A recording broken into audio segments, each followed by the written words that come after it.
Hey everybody, today we're going to grow our own food.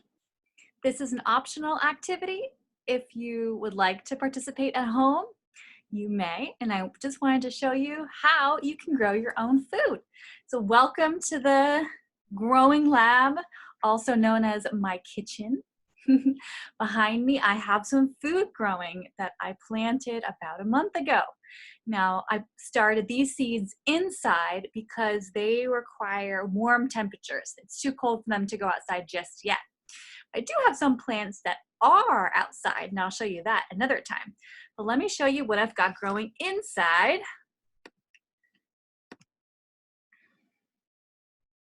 All right, here we go. So over here, these little guys are pepper plants. They're about a month old. Some of them are going to be hot peppers, some of them bell peppers. And back here, whoa, these are my big tomatoes. They're going to have big juicy tomatoes in the summer. I can't wait. And over here, these guys here are my cherry tomatoes. And over here are my broccoli and Brussels sprouts. Ooh, here's one of my big, delicious Brussels sprouts that's got to grow for a really, really long time. So it's not so big. I was just kind of joking.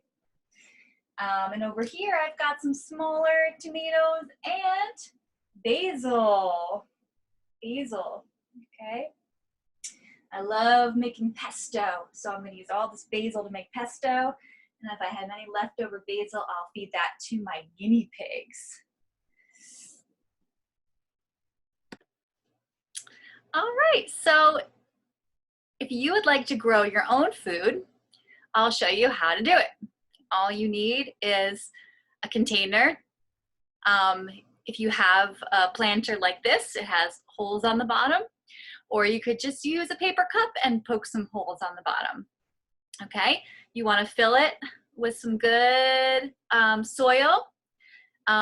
Whatever you have at home is great. If you do have seed starter mix, that's probably the best bet, but whatever you have, you'll need a spray bottle. Okay, if you don't have a spray bottle, that's okay.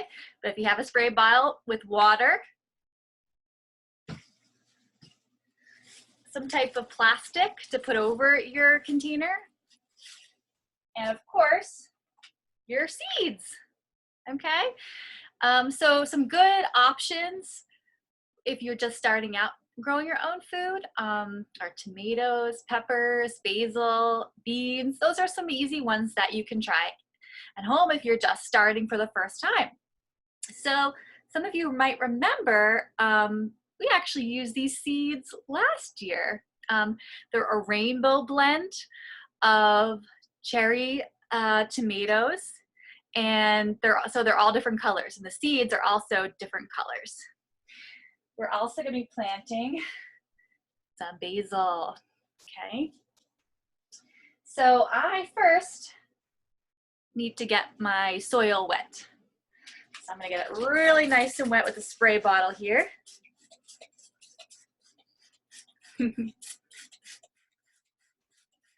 Nice and wet, good. Okay. Now so you got to read the instructions. Every tomato is going to be a little bit different, but it says you can put 3 seeds together. Okay, 3 seeds together. So I'm going to carefully take out my seeds. Let's see if I can show them to you here. Okay, so here are the seeds. Oh, the camera is not the greatest quality, but you can see there's different color seeds. Okay.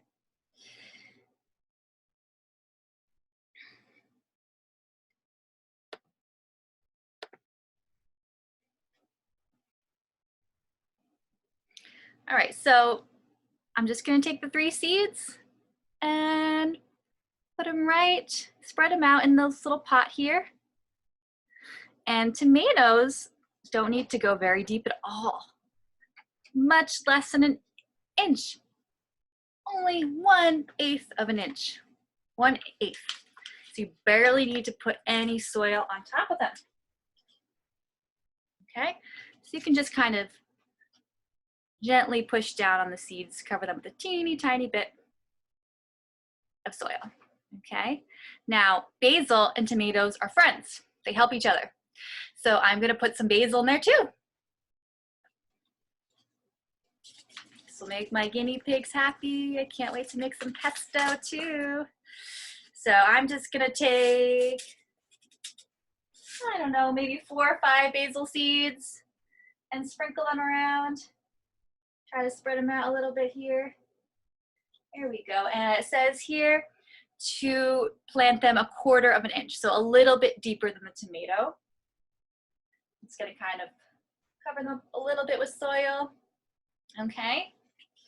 All right. So now you've got your seeds planted in your pot. They're nice and moist. Okay. You don't want to drown your seeds. You just want it to be moist at all times. If they're not moist, they will not germinate. Germinate means sprout.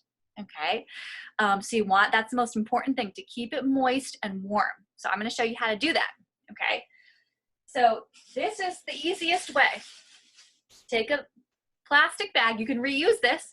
This is from, I think, some, you know, tomatoes or something that I got. So reuse a bag that you already have. Put it on top of your pot. Now, if your pot has holes in the bottom, you don't want the water to escape. Okay, so you're going to want to cover it and maybe tie a rubber band around it. Okay, so when your pot gets warm, what's going to happen to the water? Well, it's going to start evaporating. And instead of just going into your house, it'll get trapped on the top of the plastic, and then it'll rain back down. So you don't have to even worry about this for 5 days. All right, I would definitely suggest checking it in case your seeds decide to come up early. Okay, so you want to put it in a warm place. Now my house is, I don't keep my house very warm, and still I have good luck. The best place is actually on top of your refrigerator because of the heat that your refrigerator emanates. So there's my fridge. Okay, I'm gonna put this on top of my refrigerator, or you could just put it in a warm, sunny window. That's fine too. And that's it. And once your seedlings germinate, you're gonna spray them with a spray bottle to keep them moist until they're big enough where you can really start watering them without having to worry.